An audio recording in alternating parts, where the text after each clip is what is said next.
Hello everyone and welcome. This is going to be my review of a 2007 WRX. This is a non-STI 5-speed. It is the limited model, so come with creature comforts. Now you may be wondering why almost 20 years later I'm reviewing this car. And that's because I think this is the best Impreza chassis Subaru has ever made. I'm by no means a Subaru fanboy, even though I have and do own many of them. This video will be a quick overview of some of the things that make the car great today, some things that aren't so great, and some tips if you're in the market for one. As we admire the sleek body lines of this 2007 WRX, it's evident that its timeless design still captivates car enthusiasts today. It stands out from the common sea of indistinguishable modern cars we see rolling off lots. So in 2006 and 2007, Subaru introduced us with a 2.5 liter engine block into the WRXs. Previously, you could only get it in STIs. Some people love the 2.5, some people love the 2.0s. I think they're both great in their own way. The 2.5, for instance, gives you a ton of low-down torque, whereas the 2.0, you might be revving it out and getting some more power at the top end. One thing they didn't really change, they sort of improved, if you want to call it that, is the transmission. These transmissions in the WRXs are notorious for being paper, glass, whatever. They're fragile. A lot of that comes down to, though, is how you drive the car and how you treat it. Of course, just like any other vehicle. These 5-speeds are supposed to be a little bit stronger. That being said, they still have their issues. Now, this particular model, as you can hear, is slightly modified. It does have a high-flow downpipe and catback exhaust. Gives you that Subaru rumble everybody loves and knows. This car is also tuned to run more boost. Gives you some great low-down power. Both goes right up 2,300, 2,400 RPM, whereas in a stock car, you might be waiting till about 3,000 or 3,200 RPM. It's also very loud.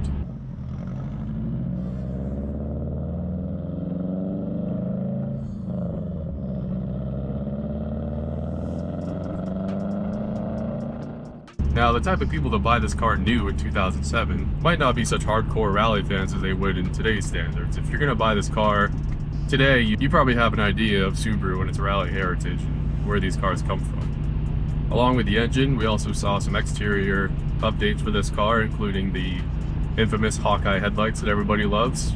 Other than that, the exterior is pretty standard. You still have the hood scoop, of course. I would say aesthetically, one of the best updates for this car is the interior. I love the steering wheel, the HVAC controls. Now, this one in particular is a limited model, so it does have heated seats, heated windshield, fog lights, sunroof. Speaking of seats, that brings us to the elephant in the room, me. Although these seats look great, they're just not very comfortable. I'm 6'4". I have to kind of slide down and crouch a little bit so I don't hit my head. The smallness carries into the back seat. You'd be lucky to be able to fit a person or a car seat. I doubt you'll be able to fit either one of those things. But chances are you're not buying this for a family car anyways. So back when new, this car came from the factory with 230 horsepower. This tune though, I would say we're probably making around 270, 280, which means you get to do stuff like this.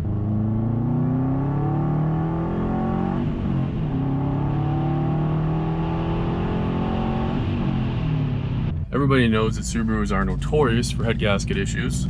Luckily, with the turbo cars, you don't have to worry about that as much, thanks to the block design. However, if you are buying one of these, they are 15 years old. It's gonna be hard to find one that probably isn't modified or hasn't been through hell and back. Some of the things to look out for, obviously, are any leaks, oil, coolant, anything like that. Obviously, if the engine's making any sort of weird noises, that's probably a bad sign. Doesn't mean it can't be fixed though. Depending on where you're from, you also want to take a good look underneath and look for rust or rot. Common to see quarter panel rust, strut tower rust, rocker panels rotted out. Front and rear subframes, I think in today's market, you'd probably be looking to spend anywhere from $5,000 to $20,000 if you're looking for just a WRX, one clean one. Of course, if we're looking at the STI, same thing. I mean, you're going to be looking to spend between 10 to even, $30,000, $40,000. If you buy a modified one, chances are it's been moderately abused, to say the least. You can still buy a stock one that's been abused, and that's going to be even worse than a modified one because running the stock tune and all the other stock parts. Subaru's infamous all-wheel drive means that no matter the conditions, you're going to have that traction. Now, one of the reasons why I love these chassis so much is the handle. The lack of newer electronics means that everything feels a little bit more raw. You get a ton of feedback from the steering. While we're on the subject of steering, it is worth noting that these cars do suffer from a little bit of understeer.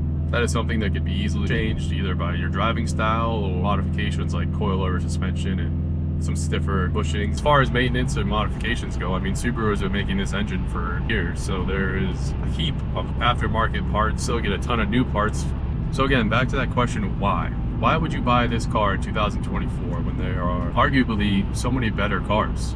Well, if we're looking at it from the outside, I believe this car has a timeless look. The curves, the body angles. I mean, even today, as I'm just driving down, people are looking outside of their windows and kids are running out to the end of the parking lot to wave at me. They're just an iconic car that's never really going to go away.